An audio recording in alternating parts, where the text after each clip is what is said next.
โดทุกคนเนาะ ยก็ถือว่ามามื้อนี้ครับจะทุกคนเราเดินทางมาที่บ้านดงมะแงวเนาะโดยก็มาหาทางสาวโสดหรือว่าทางน้องพรโดยเฉพาะทุกคนเลยเนาะโดยสบายดีน้องล่ะ สบายดี โดยสบายดี มาพบมาพอกันเป็นครั้งที่สองเนาะในรอบของการเปิดใจใหม่น้องหล่ะเนาะทุกคนในมื้อนี้ก็คือว่าทุกคนเนาะไปได้กินข้าวกินน้ำแล้ว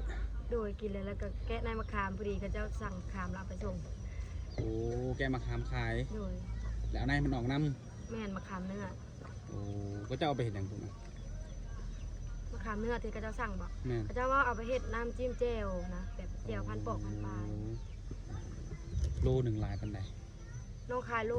25,000 โอ้ แกะในออก ได้จากโลอะไรมื้อนี่ มื้อนี้นะหากก็แกะได้โลเดียวก็ดีเขาเจ้าสั่งกลับไปเลย แต่ตัวเก่านั้นบ่ได้เอาไป แต่ว่ามาขามยังอยู่แมันบ่ โดย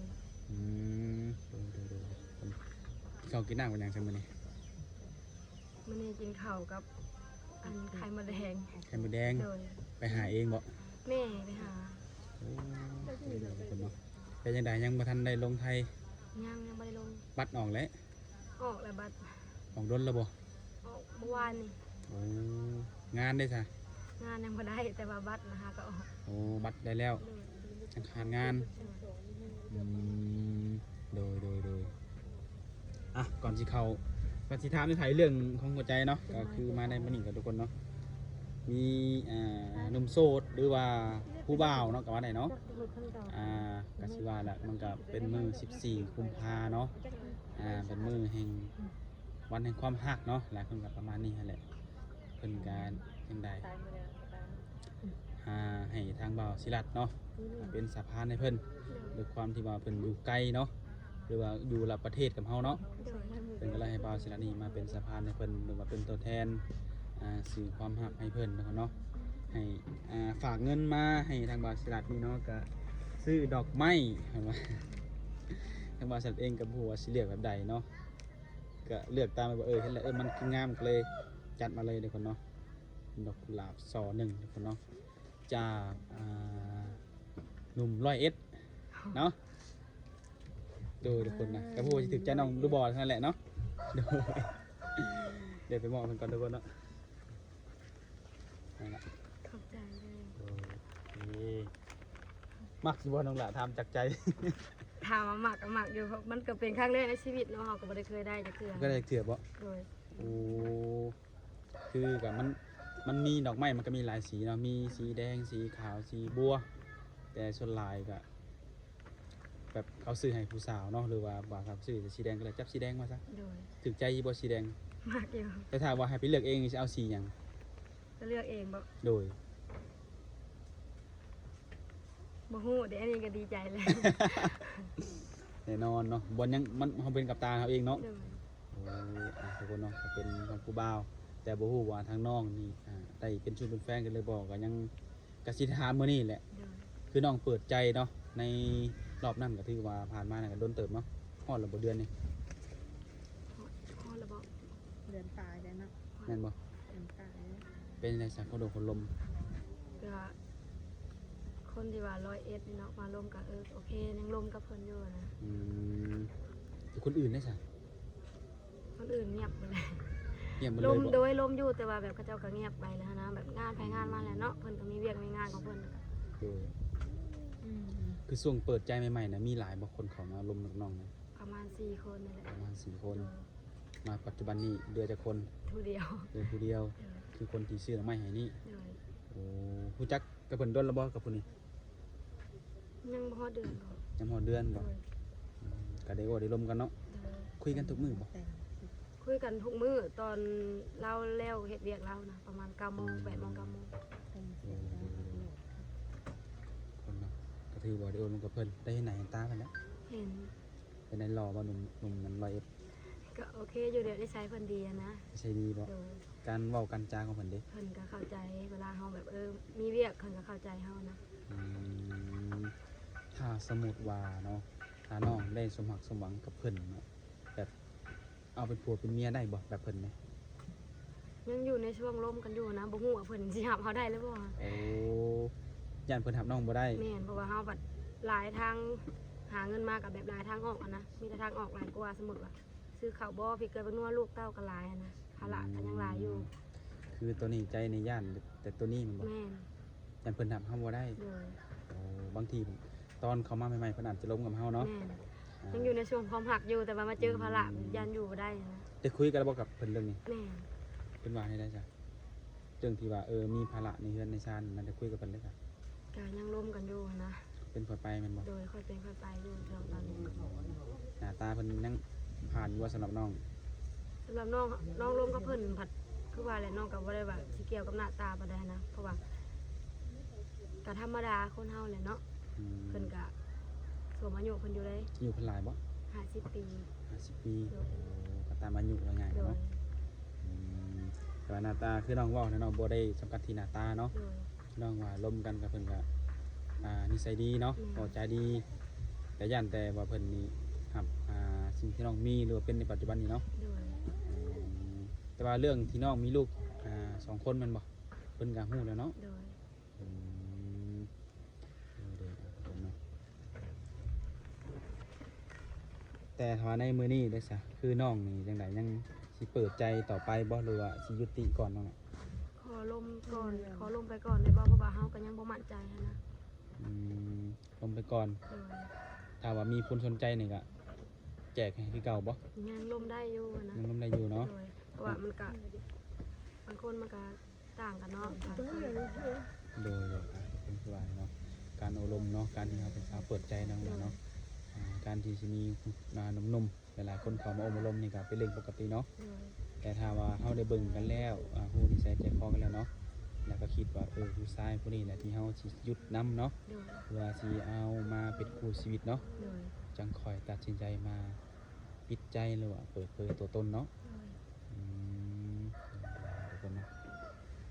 นี่คือเรื่องหัวใจของเพิ่นก็ยังบ่ได้ถึงขั้นว่าปิดกั้นตัวเองเนาะ โดย ก็ยังเปิดให้อยู่ทุกคนเนาะประมาณหนุ่มละเอ็ดสิบ่น้อยใจเนาะ บ่อยากให้น้อยใจเพราะว่าข่าวว่าเขามาคันว่าบ่มีไผดีซำเพิ่นก็คือเลือกเพิ่นคือเก่าหั่นนะ อืม หรือว่าแบบมันก็บ่ฮู้การร่วมกันหรือว่าคนเฮาก็หลายคนแบบหลายคนแบบต่างนิสัยกันหั่นนะมันก็บ่คือกัน แม่นๆเนาะเขามาน้องมาอยู่เนาะแต่ว่าสิมาเข้าสู่เรื่องเรื่องเวียกเรื่องงานน้องเนาะคือน้องนี่อยากไปเฮ็ดงานอยู่ไทยเนาะ โดย บัตรได้แล้ว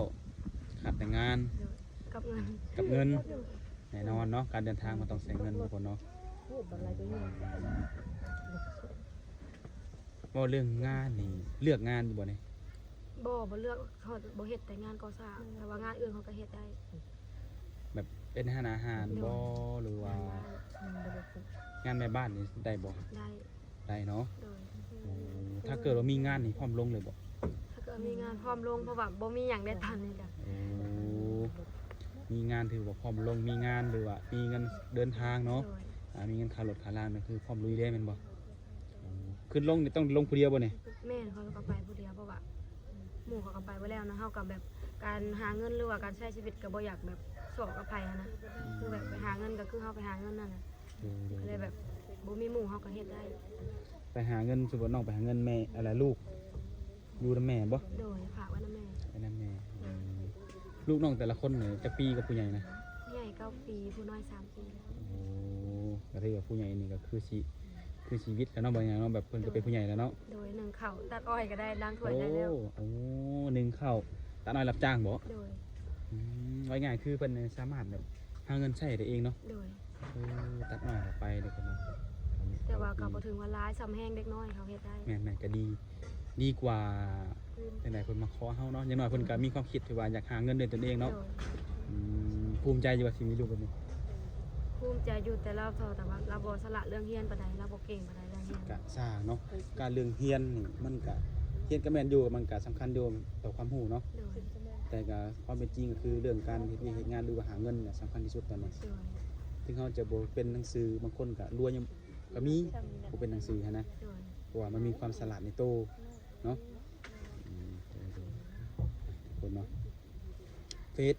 ไลน์หรือว่า WhatsApp นี่มีการเปลี่ยนแปลงบ่ บ่ทุกเก่าแต่ว่ามันเป็นภาษาลาวและยังเปลี่ยนบ่ได้ เฟซบอกภาษาลาว โดย อืมก็มีหลายๆคนอยู่เนาะแบบพอ อยากให้น้องเนี่ยเปลี่ยนชื่อเฟซเป็นภาษาไทยแน่ เปลี่ยนบ่ได้มันยังบ่ฮอด60วันเนี่ยเพิ่นบอก 60วันเนาะ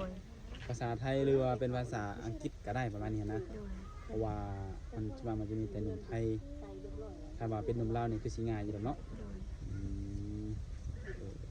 คือทางน้องก็บ่ได้จำกัดเนาะว่าถ้าเป็นคนไทยคนลาวเนาะ แม่น อายุได้เอาหลายปานใดอายุนะ 60ลงมา 60ลงมาเนาะคือคุยปัจจุบันนี่ก็อายุ50 ปี โดย คือหนุ่มร้อยเอ็ดนี่ได้คุยกันหลายเติบแล้วบ่เรื่องราวเพิ่นนะ ก็เลยทำ คุยกันไปเรื่อยๆนะข่อยก็สมมุติว่าค่ำมากข่อยก็เตรียมเครื่องไปขายตลาดนัดนะเราก็เข้าใจไปแล้วค่ะเฮาเมื่อยแล้วเราก็บ่ได้แบบว่าคุยแบบไปเรื่อยๆนะมีแต่แบบคุยมีเวลาคุยก็คุยไปเรื่อย คุยไปเรื่อยๆเนาะแบบคุยไปเรื่อยๆจนว่าถึกอกถึกใจกันเข้าคอกันเนาะ ๆโดย จังหวะกันเนาะคือน้องบ่ไปขายเครื่องในตลาดนัดบ่ แม่น ขายยังไง ขามไข่มดแดงพักมีพักก็เอาพักแบบคือหมู่ขายแหละหมู่ขายอย่างเฮาได้อย่างเฮาก็เอาไปนะ ในส่วนที่เราไปขายนี่หาเองบ่หรือซื้อต่อ หาเองท่านชื่อกับบ่ไหว อืมคือต้องไปหาเอง โดยเพราะว่าค่ารถค่าเรือนำเลย โดยใกล้บ่จันเนี่ยตลาดนัด ไก่ มีทุกมื้อบ่ มีแต่วันพฤหัสกับวันจันทร์ ครับวันจันทร์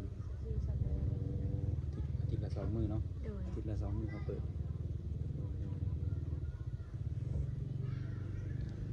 ทุกคนเนาะก็ถือว่าอะไรถ้าเกิดว่ามีผู้หัก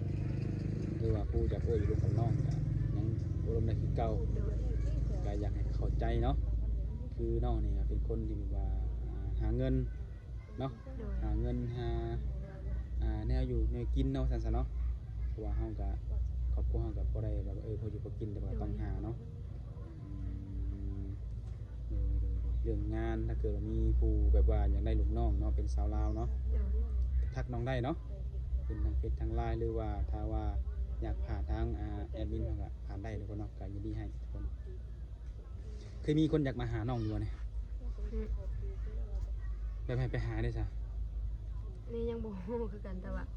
ถามว่ามีคนยังมาหายังบ่เคยนะ ยังบ่เคย โดย ทุกคนเนาะก็ถือว่าแหละการคุยเนาะแบบว่าจะได้บางคนเขามาก็ทักมามื้อสองมื้อก็เงียบไปนะนี่บ่ แม่น เป็นอะไรน้องคิดว่าเป็นอะไรเป็นเพราะหยังน้องคิดว่า นั่นแหละอยากล้มไปเรื่อยๆนะยังบ่ฮู้เลยฉันยังบ่มั่นใจ สิได้ทักกันมาทักคุยกันดีๆบ่อย่างนี้ก็เงียบไปแมันบ่ โดย หรือว่าเพิ่นมีคนที่ถูกใจกว่าบ่หรือว่าใดๆเนาะ แม่นว่าคนเฮามันก็หลายคนเนาะ เพราะว่าสาวเปิดใจน่ะก็มีหลายหมู่เนาะเพิ่นอาจจะมีสิทธิ์เลือกคือเฮาบางอย่างกันเนาะ แม่น เฮาก็มีสิทธิ์เลือกเฮาก็ต้องเลือกว่าผู้ใดสิมาเป็นคู่ชีวิตเฮาเฮาต้องเบิ่งว่าเพิ่นนิสัยดีบ่อารมณ์แบบใดเนาะการกระทำแบบใด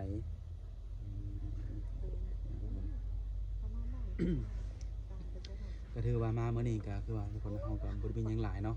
ก็มาอัปเดตกับแม่นก็มาเป็นสะพานหักให้หนุ่มทางไทยกับแม่นแต่ก็ยังบ่ถึงขั้นว่าคบหาแม่นบ่ โดย ยังแต่ทำความรู้จักอารมณ์กันเนาะ แม่น เพิ่นเคยขอน้องเป็นแฟนอยู่บ่ ยัง ยัง โดยมีแต่เพิ่นถามว่าสิฮอด14กุมภาพันธ์แล้วเด้อเขาก็เลยตกใจนะโอ้แม่นบ่เฮาก็บ่ได้นั่นดอกมีแต่เราว่าเคยได้ดอกไม้บ่นะก็เลยแบบตื่นเต้นแล้วถามว่าเคยได้ดอกไม้บ่เพราะว่าบ่เคยมีไปถาม อืม บ่เคยได้แต่เกิดมาแล้วก็บ่เคยมีไปถาม คิดอยู่บ่ว่าเพิ่นสิซื้อให้ตัวเพิ่นถาม โอ้ บ่ฮู้ คิดบ่ทันเลย เดี๋ยว ด้วยความที่เฮาบ่เคยได้เนาะในแต่ละปีโอ้คือว่าเป็นซื้อให้เป็นอันดับต้นในการที่ว่าโอ้ลมกันเนาะหรือว่าหลายๆคนก็คือสิอินกับ14กุมภาเนาะ ก็ตามนั่นแหละทุกคนเนาะทางเฮาก็ถือว่าภารกิจในมื้อนี้ก็สำเร็จไปด้วยดีทุกคนเนาะแต่เรื่องความรักของน้องมันก็ปล่อยให้เป็นหน้าที่ของน้องเพิ่นเอาเพิ่นนี่สิสรุปหรือว่าตกลงปลงหักใจกับไผกันแล้วแต่น้องเพิ่นเนาะคือหนุ่มโสดเพิ่นก็มีสิทธิ์ที่จะเข้ามาจีบน้องอยู่ตอนนี้ว่าน้องเพิ่นยังบ่ทันปิดกั้นเนาะ เดี๋ยว ก็โอเคทุกคนเฮาก็สิบ่ว่าหยังหลายทุกคนเนาะก็มีแต่ว่าสิขอจบคลิปผู้ชมนี้ก่อน14กุมภาพันธ์นี่ก็ขออวยพรให้น้องได้สมหวังสมหวัง สุขมาพูด ได้พบพ่อด้วยคู่ที่ดีทุกคนเนาะให้มีคนดีๆเข้ามาในชีวิตเข้ามาแล้วก็บ่ให้เข้ามาแบบว่าจังใดทักปุ๊บเงียบปั๊บจังซี่เนาะเข้ามาให้จริงให้จังอะไรทุกคนเนาะโดยเอาโอเคนั่นแหละสบายดี เลย